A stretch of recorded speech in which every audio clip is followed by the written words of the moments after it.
Okay, I will pull up the presentation and it should be showing up here in just a second for you.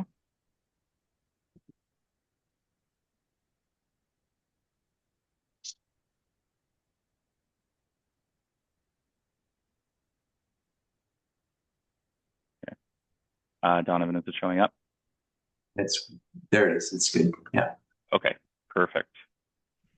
Great. So what we're going to talk about today is who the project team is and what we would like to do. We'll also go over the site context and the planning and policy context before we give a recap of where we would have left off in phase one, which would have been the public hearing back in 2022. We'll also give an update on construction activities for phase one. I'm sure you've seen some movement on site and seen some things happening. So I'm sure there may be some curiosities as to where things are headed. And then after that, we'll get into planning considerations for phase two. And then we'll also talk about our engagement process and our anticipated next steps. And then at the end, we'll have a discussion and happy to answer any questions or comments you might have. And something that we wanted to note early on is we don't have all of the answers today for phase two because we're so early on in the planning process. But we wanted to have a conversation now so we could begin thinking about how the land could potentially be developed or different ways of developing the site. Project team includes Terracon Development and Waterside Development Corp as the developers. They're both local Manitoba companies. And they are the ones constructing Oak River Meadow, which is that new neighborhood being built south of the Chênes town site. And they would like to begin planning for the balance of the subject lands, which would continue this all the way south to the Seine River diversion. And they would like to continue to engage with residents and businesses and stakeholders throughout this process. And as mentioned, our office has been leading the planning and engagement processes for this proposal, or this project, sorry, since 2022. And we would also like to continue to receive your inputs and address any questions or concerns you have as we move forward with this. I believe you're all pretty familiar with the site. The first phase that we were working on previously that is now under construction, it considered the first 71 acres that were immediately south of the existing town site. But there's also an additional 90 acres that remain unplanned. So in total, this site is 161 acres.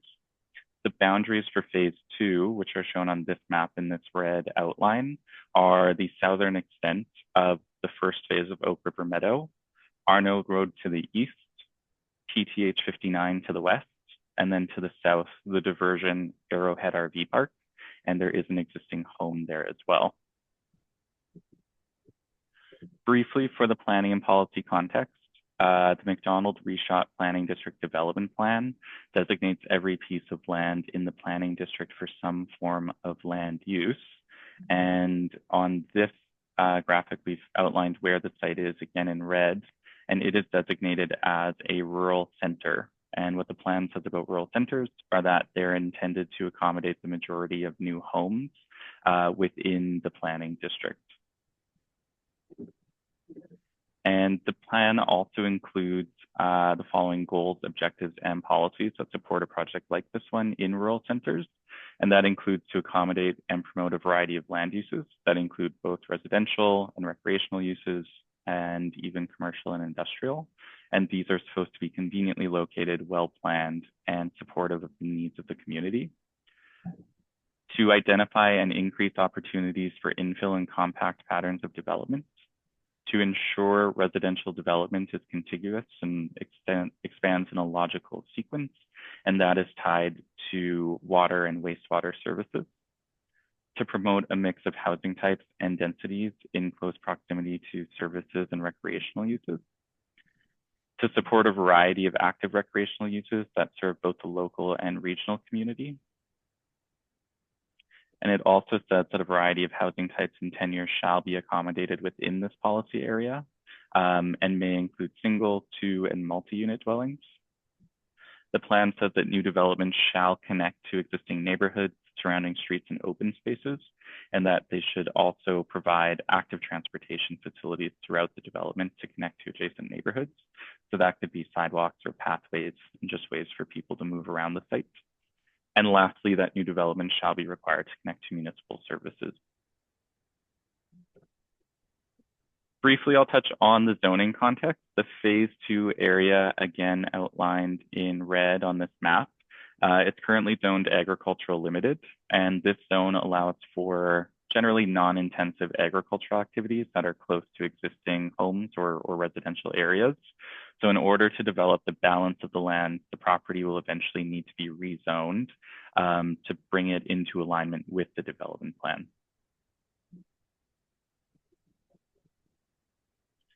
And getting into where we left off, in September of 22, not 23, Council approved the subdivision rezoning to accommodate the first phase of Oak River Meadow, and that's what's shown on this image here. So phase 1 includes new homes, new park space, new pathways, sidewalks, and more specifically, it includes 112 single-family homes, which is this bright yellow color on the map, if you follow my cursor.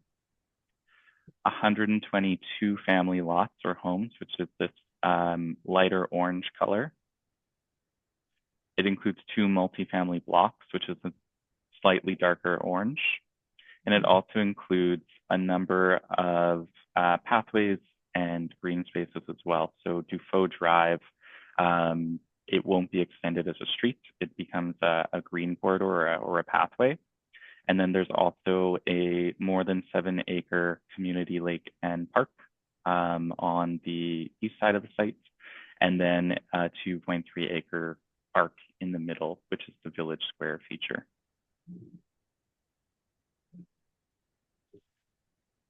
The first stage of the phase 1 area is under construction now. Construction began in April of this year. This image shows the site probably about a month ago now, so it could look a little bit different already. But over the coming months and what you've seen already is the installation of water and wastewater infrastructure. And once all of that is installed and the lot grading has been finalized, then it would be the construction of new homes. The land drainage retention pond west of Lamoureux is also currently being excavated. I believe the excavation has finished now, so lot grading has moved on to the rest of the site. All construction access is coming in off of old PTH 59.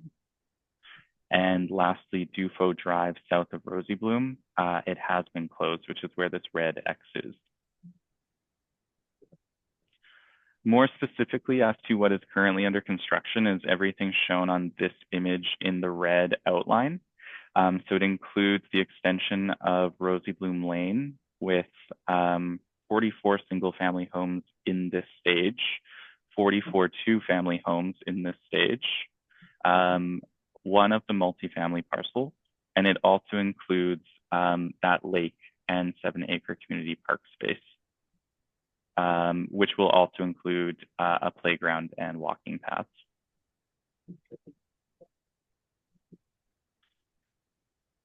And then bringing us into the phase 2 planning considerations. Now that construction has started, the team is wanting to initiate discussions about the balance of the lands. And there's a few reasons for this, even though it may not be needed yet. Because there's still a lot of phase 1 to develop and go through. The services that are being installed in phase 1 will also need to connect to phase 2. And we would like to do that in a way that ensures a well-planned and cohesive neighborhood. And we also wanted to have this conversation early to begin understanding other considerations that we should be incorporating into our process. And again, while the demand for new homes may not be immediate, the population of Ile-des-Chênes is growing.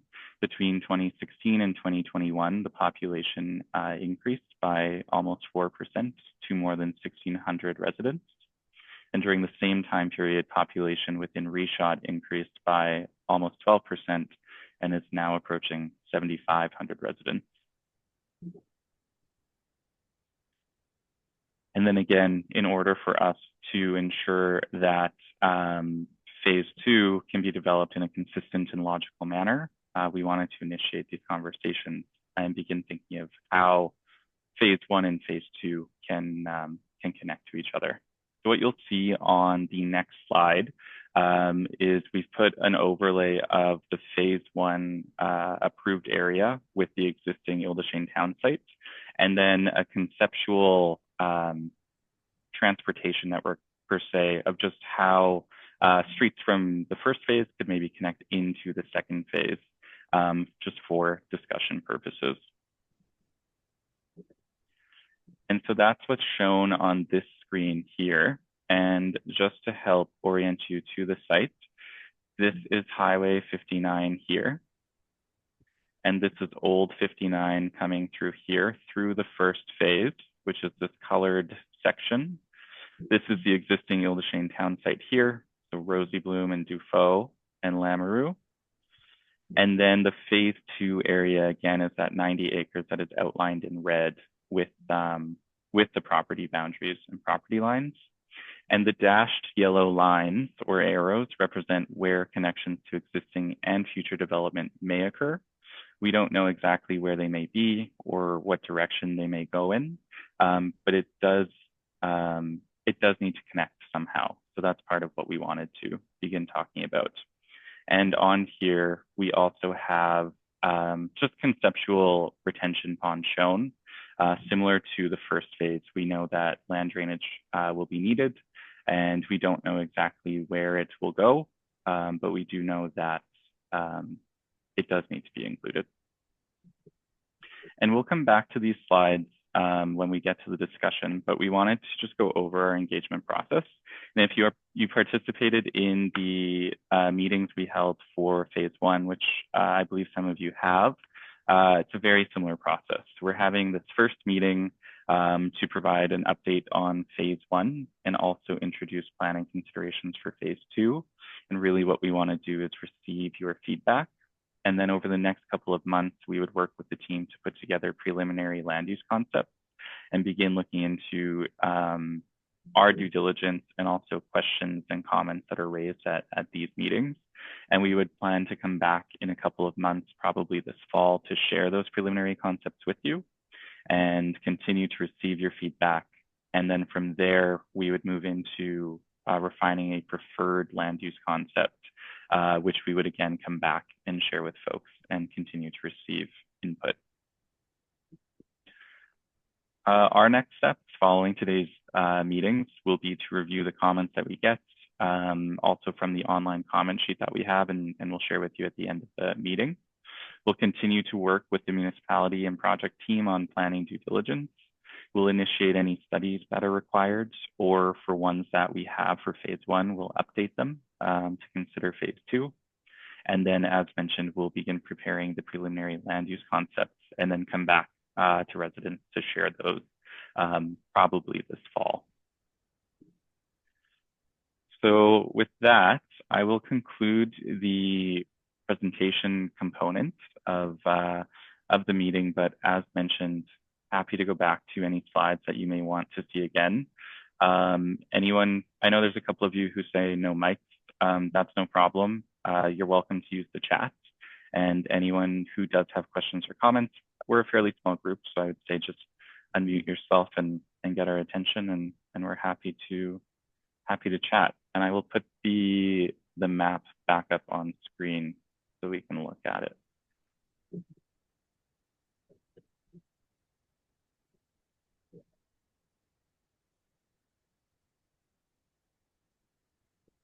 Should be popping up here.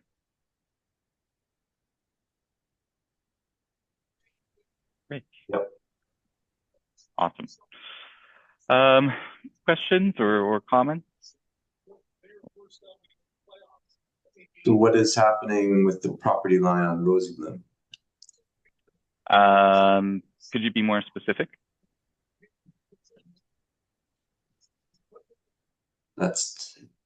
Will there be a fence provided? Yes, there will be fences provided for the lots on Rosy Bloom that are backing on to existing homes. And then also on, well, I'll use my cursor actually, also here for the ones backing onto the homes on Dufault and Lamoureux, there will be fencing built. And the timing of the fence is still to be determined because the lot grading needs to be finalized and the swales need to go in before the fences can go in. Otherwise, they end up being in the way. Thanks. Hello. Yeah. Oh, I had the same kind of question. I'm on the corner there, right where where the road was shut down. Oh, okay. Here. I'm Al. Sorry, I figured out how to work my mic now. I'm on my new phone. So, Yeah, no worries.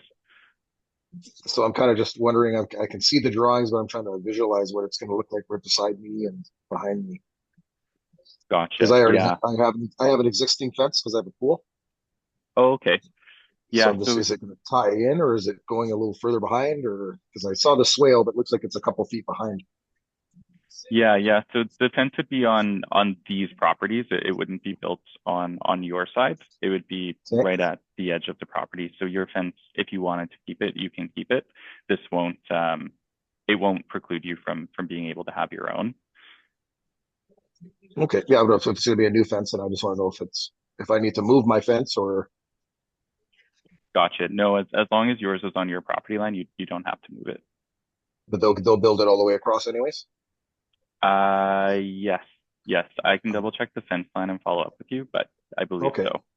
And then beside my house where the walkway is going to be, I didn't zoom in quick enough. Is there going to be a fence along that side you said, or on the other side where the houses are on the default side of the road? There would be fencing on here where my cursor is. I have to Oh, there. double check. Okay. I have to double check what the side condition would be, but I can Okay. do that and follow up with you. Sure. Sounds good. Yeah, I'll make a note of that. And then in the chat, I'm also seeing what about people with a fence already and what is happening to the tree line. So similar comments, if you have a fence already and it's on your property, your fence can stay. Anything that is happening here is happening on the property that Terracon and Waterside own. And the tree line, more specifically, I think when they go out to build the fence after the swales is when they'll assess that. Donovan, I'm not sure if you have more insight into this. Some of the trees straddle the property lines, some are not. Yeah, I'm not sure, Brennan, because like typically, firstly, if there's significant grading, but it sounds like the grading's been done there where the swale is being referred to. If the grading's already done and there's still trees there, then it's a matter of where the fence would go.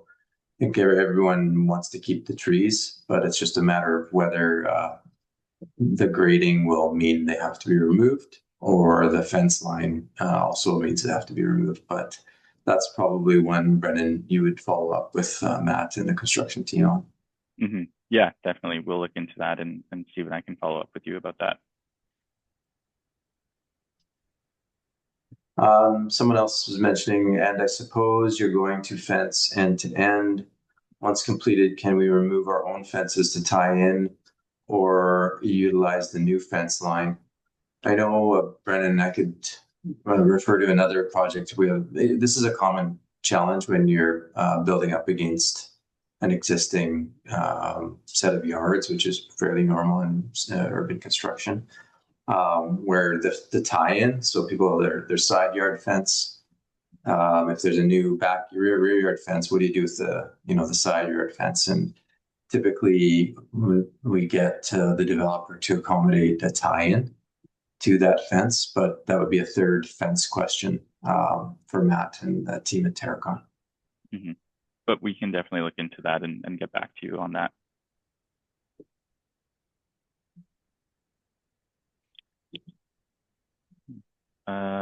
Other comments and questions?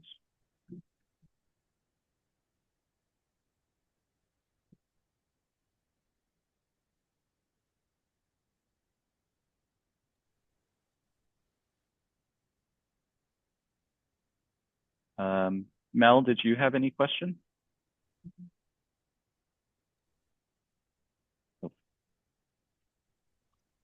Sorry, my mic was being funny there. Oh, no worries. No, I don't think I have anything specifically other than in the new development. Is there a mix again of the same multi-use residential, like the single family, two family? Is any commercial space being proposed in that area? Do you have an idea of the different types of um, developments and zoning developments that'll be in there? I would say maybe a very loose idea. We don't have any plans or concepts, but I do expect it would be a mix again of the different housing types. So the single family, the two family, and some multifamily.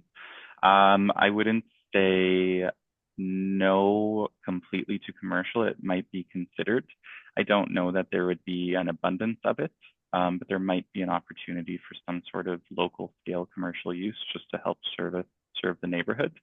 But those are things that we still need to kind of look into once we get into the preliminary concept planning. Right. No, that's all I had. Okay, great. Thanks, Mel. Also, another comment in the chat related to construction with minimal disturbance, which is great to hear. And glad you're enjoying watching it. And as always, if things come up during the construction or anything related to this project, please do reach out to us or me specifically. Happy to chat and happy to relay things to Terracon where needed. Shannon, did you have questions or comments?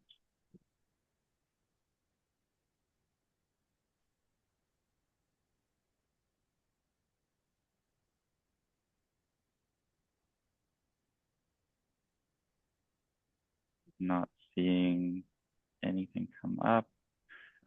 Jared, how about you?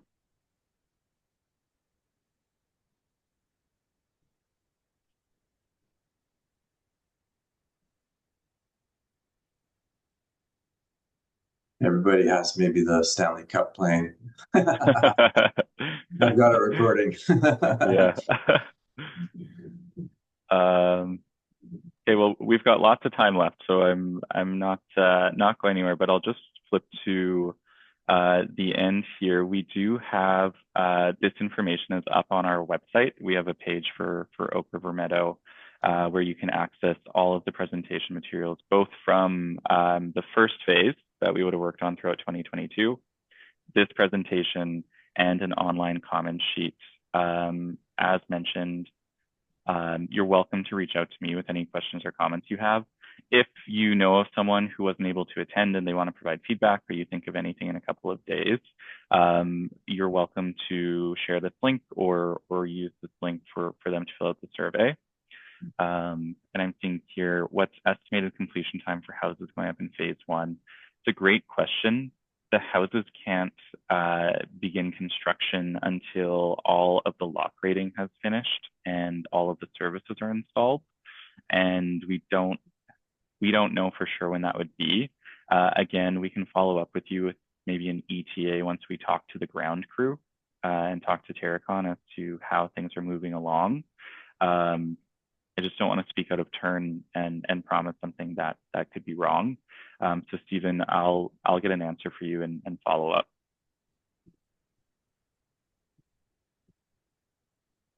And I'll ask for a rough estimate on roads going in.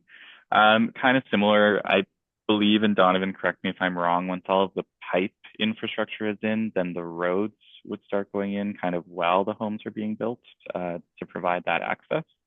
But yeah, typically they'll get the roads in so it's easier for construction to build.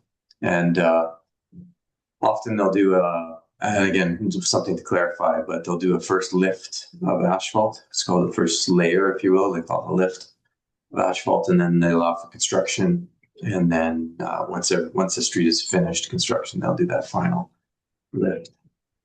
But you may want to clarify that. You definitely want to clarify that with Terracon in terms of the order of operations. Yeah, I will confirm. Okay, I will also put the link to the survey in the chat here, just in case people are wanting to use it. But again, we've got a lot of time left. So if there are questions or comments, we're happy to stay on.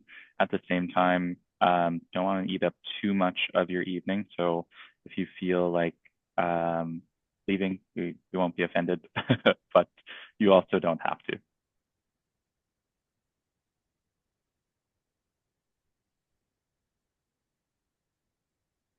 And again, I think I mentioned earlier, but we had a handful more people signed up for this meeting. So if you do hear from folks that they weren't able to attend, please point them in our direction or to the website so that they can get the information as well. And our contact information is included. So they'll be able to reach out to us.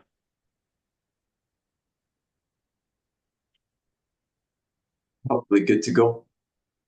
Okay, awesome. In that case, thanks everybody for spending some time with us this evening. And we've got all of your contact information. So we'll be in touch with folks who we need to follow up with. And then everyone else will keep you in the loop as the project moves forward. Whenever there's updates for meetings, you'll get a direct invitation from us.